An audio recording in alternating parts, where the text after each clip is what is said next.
Hello, ladies and gents. Today we're going to look at the nominees for the Game Awards 2024 and vote because, I usually do this, have been for years, and I want to see what's all nominated. I've already seen what's nominated for Game of the Year, but the other categories I haven't seen yet. So let's view all categories and get started.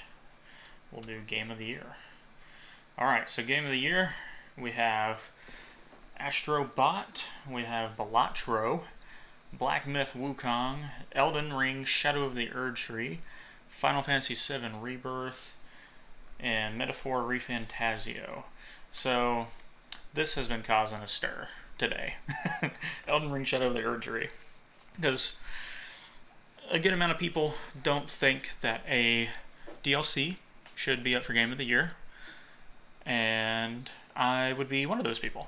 I think it should be its own category each year because there's enough games that get DLCs and stuff that there should be a category for best DLC slash expansion each year.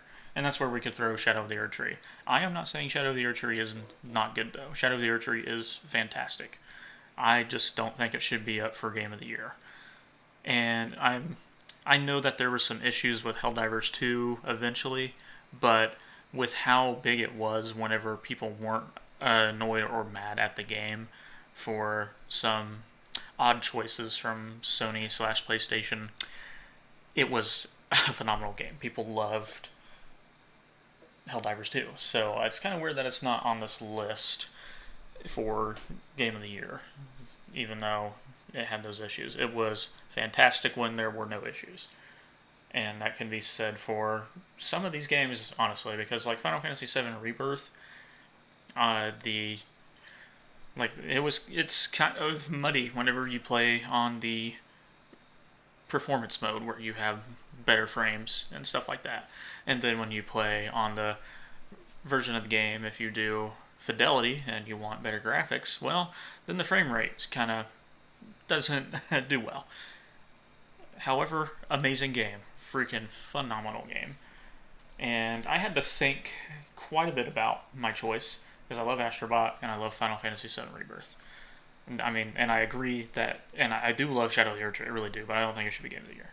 I really don't. This is just, it's silly. That's how I'll put it. Because I don't know, it's a DLC slash expansion, so I don't understand that.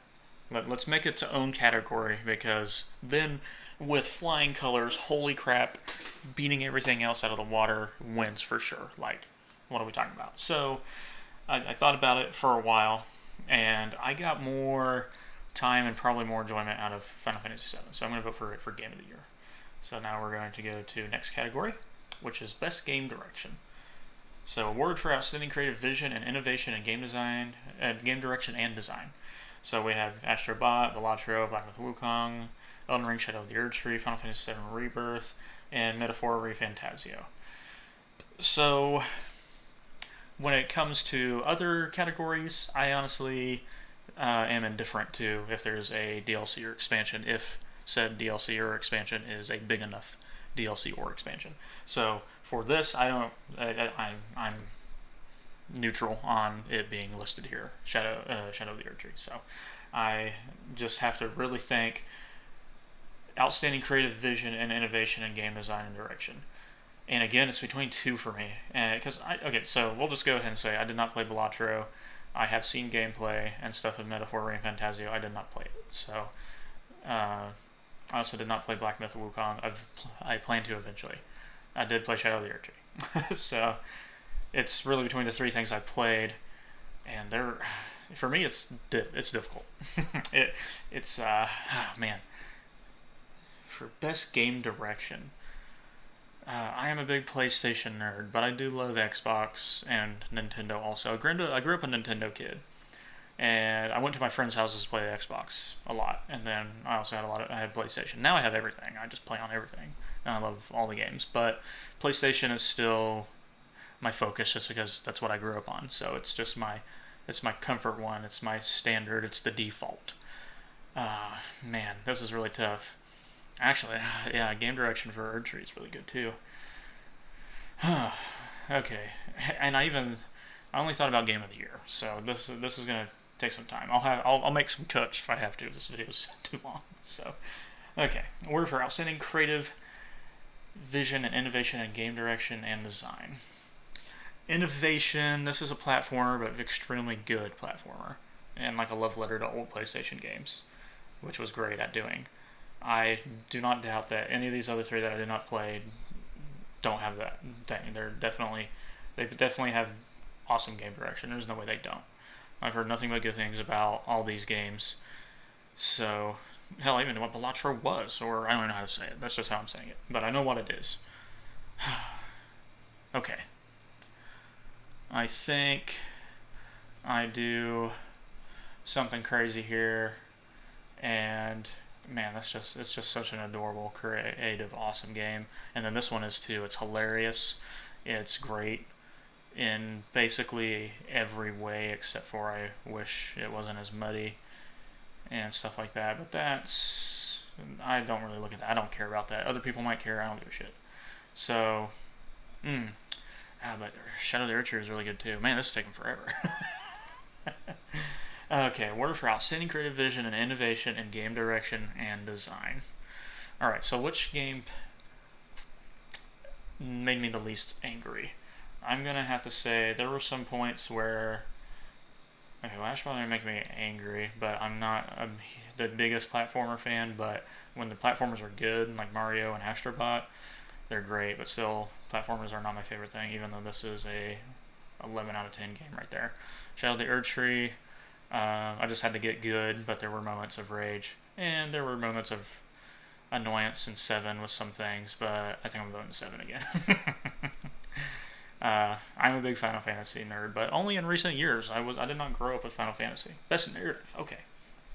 This might be where my answer changes if the right games are listed here. So we got Final Fantasy VII Rebirth, we got Like a Dragon, Infinite Wealth, Metaphor for Fantasio, Sona's Saga, Suena's Saga? I forget, I don't know how to say that, unfortunately. Hellblade 2. I know what it is, I just don't know how to say it. And then Silent Hill 2. Well, I only played one of these, so I'm going to have to vote Final Fantasy. Damn, I should have voted Astrobot in that other category. Oops. Best art direction. Okay. Okay, now I can vote Astrobot, because outstanding creative, ancestral, technical achievement, and artistic design and animation. That is Astrobot for me, for sure. I love the art design of Astrobot. Best score and music. Okay, this one I already kind of know. Alright, so I didn't really play Stellar Blade. I did play like the demo and stuff. Probably get it eventually. But again, if we're talking about music, it's Final Fantasy. Again, there should be like no argument there at all. Fantastic music throughout the whole game. Best audio design. Recognized the best in-game audio and sound design. Never know why a Call of Duty is nominated ever. There's usually the worst footstep audio in a game ever. It's like, I guess, worse with each Call of Duty. With this one, you have to spend $20 for a 5-year subscription to... you don't have to. It's a thing in the game. But it does make... there's literally a pay-to-win option in this game for better audio and stuff. So, why the fuck Call of Duty is ever nominated for anything audio-based, I will never know. It doesn't make sense to me. So, audio design. Well, it's between the two games... Well, okay. It would be between the 3 games that I've played if Call of Duty didn't have shit audio design. I don't know why this is ever nominated. It's not good. Never good. Why nominate it? So, there's adorable sounds in that. Final Fantasy also has great audio, but if we're going to add audio into the mix, we also have to add Chadley. And Chadley never shuts the fuck up. So, I'm going to give Astrobot for best audio design right there. Boom. Best performance. Awarded to an individual for voice over acting, motion, and / or performance capture. Okay, so it tells us which game, but it doesn't tell us which character. So I'm just going to vote for her because I'm pretty sure she's Aerith and she does a fantastic job. Innovation and accessibility. Recognizing software / or hardware that is pushing the medium forward by adding features, technology, and content to help games be played and enjoyed by even wider audience. Okay. These are all pretty true, in all honesty. The only ones whose accessibility options I have noticed a big amount in, especially out of the games I've played. I am a big Dragon Age fan, but I haven't played that yet, and I don't know if... I'll get it eventually. Prince of Persia I didn't play. Star Wars Outlaws I'm going to eventually play. I haven't played yet. So I played these two. It's between these two, and I'm going to give it Diablo 4 because I think it had better accessibility options. Games for Impact. For thought-provoking game with a pro-social meaning or message. Okay. I'm going to have to go with Neva or Neva or whatever that is for that one. We'll be quick on some of these. Best Ongoing. Awarded to a game for outstanding development of ongoing content that evolves the player experience over time. Okay. I've never played this one. These two I've played. I haven't played Destiny 2 since Taken King, though. Or maybe the DLC right after Taken King. Fortnite, Helldivers 2. If there wasn't all the controversy between Helldivers 2, I'd probably do that one. But I'm probably going to have to go with Fortnite, unfortunately. But also, I do enjoy Fortnite, so not unfortunately, I do enjoy it. Best community support. Recognizing a game for outstanding community support, transparency and responsiveness, inclusive of social media activity, and game updates / patches. Okay, so the developers... Damn, I screwed that up big time. So, developers, Arrowhead Game Studios, they do a good job. It's all the other stuff that Sony / PlayStation has messed up, where it's like, okay, we can't really give it to them, even though it's not Arrowhead Game Studios' fault. But it is kind of Sony Interactive Entertainment's fault, just a little bit. Cool that it's nominated, because there are good things, but there are some bad things too.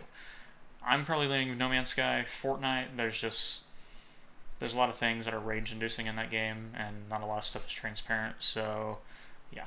Final Fantasy XIV, never played.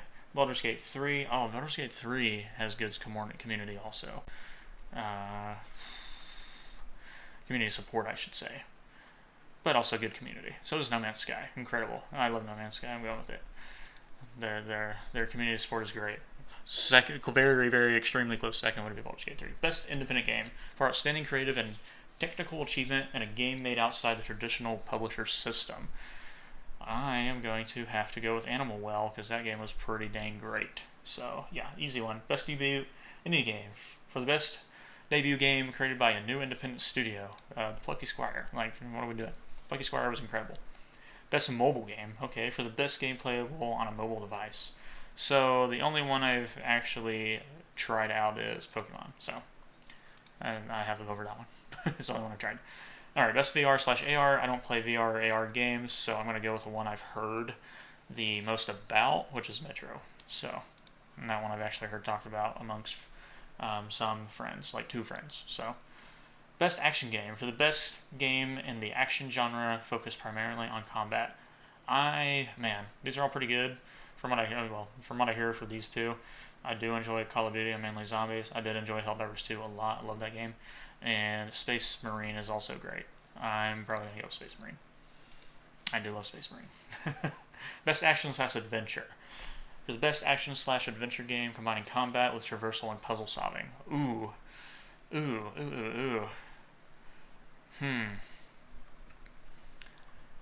For me, it's between Zelda and Astrobot. And I bet they're on family games also. So I'm probably action / adventure. Okay, this is more platformer action. I don't know about these 3. I guess that's more open world. But action and adventure. But it's definitely more kid-like, but it's so creative and so good. So I'm gonna... it's between Zelda and Astrobot for me. I'm trying to think of combining combat with traversal and puzzle solving. I mean, if we're doing puzzle solving and stuff like, yeah, it's so creative. There's no way it's not that. All right, for the best game design with rich player character customization and progression, including massively multiplayer experiences. Okay. And yeah, I'm neutral on that being included. That's fine. Dragon's Dogma 2, I've heard great things about. Have not actually tried it, but have seen a lot. Watched a lot. All kinds of stuff. Also heard good things about both of these games. But when it comes to RPG, I love Final Fantasy. My first Final Fantasy was freaking 7 Remake also. So that's another reason I'm kind of being biased towards Rebirth. Because I do love it. Best fighting. For the best game design primarily around head-to-head combat. So we got Dragon Ball Sparking Zero, we got Grand Blue Fantasy vs. Rising, Marvel vs. Capcom Fighting Collection, Arcade Classics, Multiverses, and Tekken 8. I'm a huge Tekken fan and I love Tekken. but I'm going to Dragon Ball because I love Dragon Ball 2. And I love Sparking Zero. And I haven't played enough multiverses yet, and I need to play more. Best family. For the best game appropriate for a family play, irrespective of genre or platform. Best family game. All of these are great. All of these are so good. They're all very close. I would put Princess Peach probably at the, but I mean, for family, it's great. Astrobot also great, but there might be parts that are a bit difficult for children. Mario Party is also like ending friendships kind of stuff, but it could be a family game at the same time. Legend of Zelda, there might be some puzzles that kids struggle with. Plucky Squire. I mean, yeah, this one's a hard one. But I'm going to have to go with games that I've at least tried or played. I have not tried these two, just heard good things. So it's between the other three. Best family. Man, so these games are all so good too. But I'm trying to think, like, if I was going to show like a younger cousin, or if my brother was little back in the day, like what game I would show him or play with him, it's more likely that I would play Super Mario with him, like Super Mario Party with him, honestly. I guess I did try Super Mario Party at a buddy's house, but we only played 2 matches, so I feel like I haven't played a lot. I have not tried Showtime at all. Astrobot's great. Zelda's also great. So is the Plucky Squire. Man, this is a hard one. I guess, you know what, I'm gonna just do this. So we'll just, I kind of move my mouse around, eeny, meeny, miny, moo, with my eyes closed, and land it on Zelda. So it will be Zelda. Best sim/strategy. Best game focused on real-time or turn-based simulation or strategy gameplay, irrespective of platform. So we got Eighth of Mythology Retold. Okay. Frostpunk 2. Okay. Bannerlords, Unicorn, Overlord. Oh. Okay. So this one... Oh, man. This one's actually pretty tough. I have... I know the name's silly, but I'm going with Unicorn Overlord because it is a great game. Best sports/racing. Here's a genre I do not give a shit about. For the best traditional and non-traditional sports and racing game. Okay, so we got EA Sports, got soccer, we got racing, we got NBA, we got Topspin, we got W. Hell, I'm going with wrestling. Let's do it, baby. Best multiplayer. For outstanding online multiplayer gameplay and design, including co-op and massively multiplayer experiences, irrespective of game genre or platform. Okay. Best multiplayer experience? The time of Helldivers 2 and how united everyone was incredible. And I know there were some bad people in the community, but most of the community, especially early on, for that like first month, for like all of February and early March, incredible. Space Marine also the same. It's between these two. Because there's some things with Call of Duty where I just don't want to go for it. I do love Black Ops 6. I'm a big Black Ops fan in general.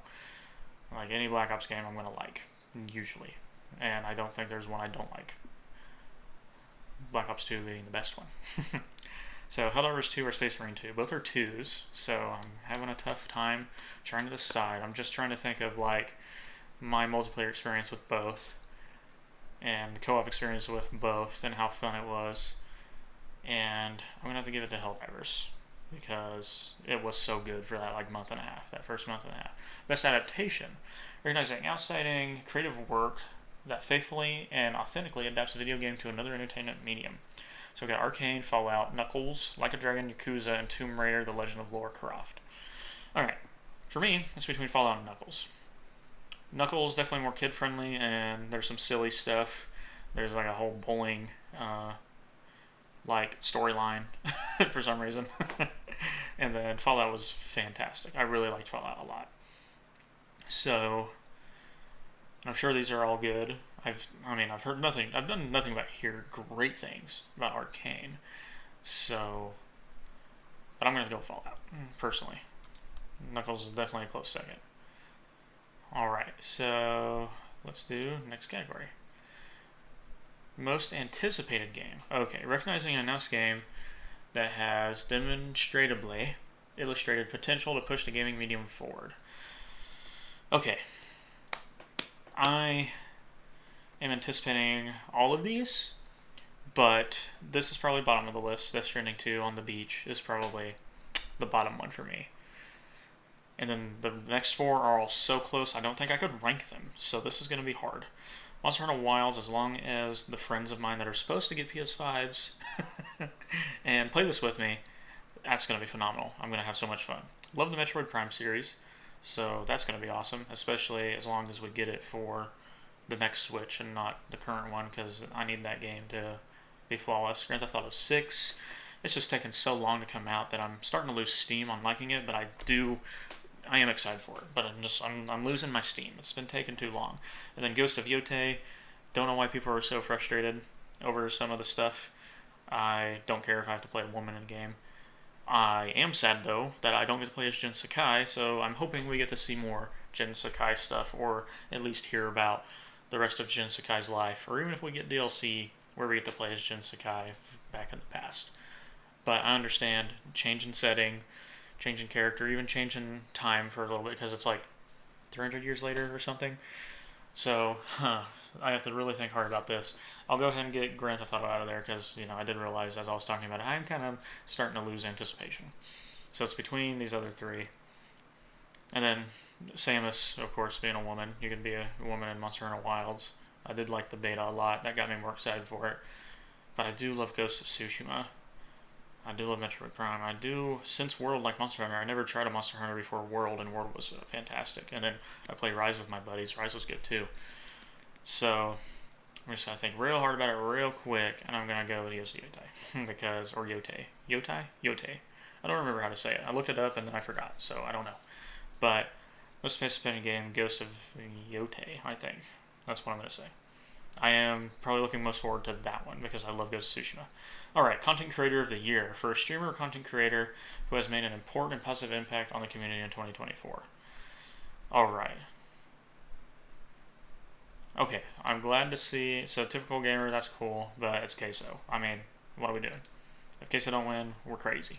Best esports game. For the game that has delivered the best overall esports experience to players, inclusive of tournaments, community support, and content updates, irrespective of genre or platform. Okay. So, Counter-Strike 2, I've seen. I'm not voting Valorant or League of Legends. No, I've never actually heard of that one. So it's between Dota 2 and Counter-Strike 2. And the only one I've actually played out of these is Counter-Strike 2. So I'm gonna go Counter-Strike 2 because I don't know about the professional scene. So oh well. I would have done Call of Duty or Fortnite because those are really the only ones I follow, and I barely follow those. So yeah. Best esports athlete. The esports athlete judged to be the most outstanding for performance or conduct in 2024, irrespective of game. Okay, so we're gonna have to go with anyone that we're gonna have to go with a person I know, and I'm trying to think of if I know any of them. Do I know any of them? I feel like I've heard of Faker, so I'm gonna vote Faker. I feel that name sounded familiar. The others did not. Best esports team. Okay, team that I've heard of. Team that I've heard of.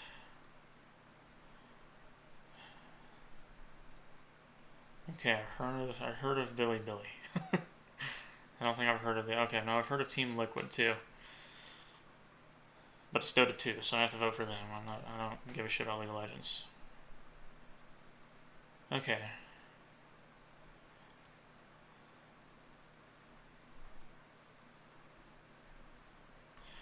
Okay, so